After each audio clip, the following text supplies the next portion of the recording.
Make Way for Ducklings by Robert McCloskey. Awarded the Caldecott Medal as the most distinguished American picture book for children in the year of its publication. Make Way for Ducklings by Robert McCloskey, published by the Viking Press in New York, all rights reserved. Mr. and Mrs. Mallard were looking for a place to live, but every time Mr. Mallard saw what looked like a nice place, Mrs. Mallard said it was no good. There were sure to be foxes in the woods or turtles in the water, and she was not going to raise a family where there might be foxes or turtles. So they flew on and on.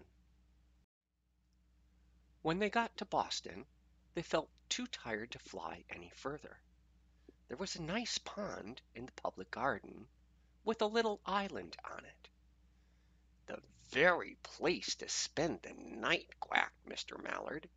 So down they flapped. Next morning they fished for their breakfast in the mud at the bottom of the pond, but they didn't find much.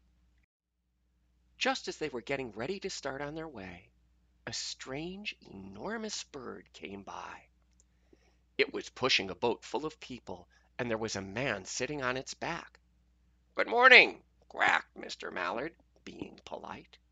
The big bird was too proud to answer, but the people on the boat threw peanuts into the water, so the mallards followed them all round the pond and got another breakfast, better than the first. "I like this place," said Mrs. Mallard, as they climbed out on the bank and waddled along. "Why don't we build a nest and raise our ducklings right in this pond? There are no foxes and no turtles, and the people feed us peanuts. What could be better?" "Good," said Mr. Mallard, delighted that at last Mrs. Mallard had found a place that suited her. "Look out!" squawked Mrs. Mallard, all of a dither. "You'll get run over." And when she got her breath, she added, "This is no place for babies, with all those horrid things rushing about. We'll have to look somewhere else." So they flew over Beacon Hill and round the State House, but there was no place there. They looked in Louisburg Square, but there was no water to swim in. Then they flew over the Charles River. "This is better," quacked Mr. Mallard. "That island looks like a nice, quiet place, and it's only a little way from the public garden." "Yes," said Mrs. Mallard, remembering the peanuts. "That looks just like the right place to hatch ducklings." So they chose a cozy spot among the bushes near the water and settled down to build their nest. And only just in time, for now they were beginning to molt. All their old wing feathers started to drop out, and they would not be able to fly again until the new ones grew in. But of course they could swim, and one day they swam over to the park on the riverbank, and there they met a policeman called Michael. Michael fed them peanuts, and after that the mallards called on Michael every day. After Mrs. Mallard had laid 8 eggs in the nest, she couldn't go to visit Michael any more because she had to sit on the eggs to keep them warm. She moved off the nest only to get a drink of water, or to have her lunch, or to count the eggs and make sure they were all there. One day the ducklings hatched out. First came Jack, then Cack, and then Lack, then Mack, and Knack, and Whack, and Pack, and Quack. Mr. and Mrs. Mallard were bursting with pride. It was a great responsibility taking care of so many ducklings, and it kept them very busy. One day Mr. Mallard decided he'd like to take a trip to see what the rest of the river was like further on. So off he set. "I'll meet you in a week in the public garden," he quacked over his shoulder. "Take good care of the ducklings." "Don't you worry," said Mrs. Mallard. "I know all about bringing up children." And she did. She taught them how to swim and dive. When at last she felt perfectly satisfied with them, she said one morning, "Come along, children, follow me." Before you could wink an eyelash, Jack, Cack, Lack, Mack, Knack, Whack, Pack, and Quack fell into line, just as they had been taught. Mrs. Mallard led the way into the water, and they swam behind her to the opposite bank. There they waded ashore and waddled along till they came to the highway. Mrs. Mallard stepped out to cross the road.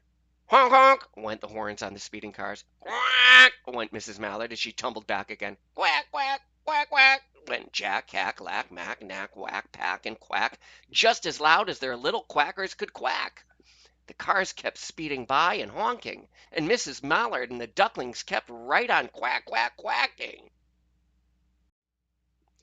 They made such a noise that Michael came running, waving his arms and blowing his whistle. He planted himself in the center of the road, raised one hand to stop the traffic, and then beckoned with the other the way policemen do for Mrs. Mallard to cross over. As soon as Mrs. Mallard and the ducklings were safe on the other side and on their way down Mount Vernon Street, Michael rushed back to his police booth. He called Clancy at headquarters and said, "There's a family of ducks walking down the street." Clancy said, "Family of what?" "Ducks!" yelled Michael. "Send a police car, quick!" Meanwhile, Mrs. Mallard had reached the corner bookshop and turned into Charles Street with Jack, Cack, Lack, Mack, Knack, Whack, Pack, and Quack all marching in line behind her. Everyone stared. An old lady from Beacon Hill said, "Isn't it amazing?" And the man who swept the street said, "Well, now, ain't that nice?" And when Mrs. Mallard heard them, she was so proud she tipped her nose in the air and walked along with an extra swing in her waddle. When they came to the corner of Beacon Street, there was the police car with 4 policemen that Clancy sent from headquarters. The policemen held back the traffic so Mrs. Mallard and the ducklings could march across the street, right on into the public garden. Inside the gate, they all turned around to say thank you to the policemen. The policemen smiled and waved goodbye. When they reached the pond and swam across to the little island, there was Mr. Mallard waiting for them, just as he had promised. The ducklings liked the new island so much that they decided to live there. All day long they follow the swan boats and eat peanuts.